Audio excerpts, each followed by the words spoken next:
My mom said, "We wish you were never born," at my graduation party. So I did what nobody expected. When my mother raised her glass at my graduation party, I thought, finally, after years of insults, disapproval, and emotional bruises, maybe she'd say something nice, something motherly. Instead, with that smug smile she always wore when she wanted to hurt me most, she said, "We wish you were never born." The laughter in the hall died instantly. Forks froze mid-air. My heart didn't just break, it shattered. I stood up slowly, every eye on me. "Then," I said, my voice trembling but sharp, "consider that I never existed. From today you have no daughter named Pearl." Silence, then whispers.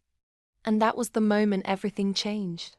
I walked out of that party, out of their house, and out of their lives.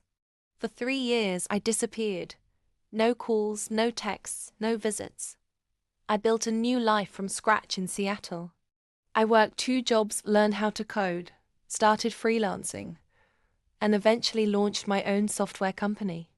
A company that would later be valued at $15 million. But revenge isn't about money. It's about timing. Fast forward 4 years later, an invitation arrived in my inbox. My parents' bankruptcy auction. They'd lost everything. The house, the cars, even the jewelry my mom used to flaunt at family events. I stared at the notice for a long moment, then smiled. On the day of the auction, I arrived in an all-white suit. No one recognized me at first. My once curly hair was sleek, my posture taller, my silence louder. When the auctioneer announced their house for sale, my mother gasped from the front row. I lifted my hand. $1 million, I said coolly. The room turned. She saw me, and her face drained of color. "Pearl," she whispered, trembling. "No," I replied. "You said she never existed." The hammer fell.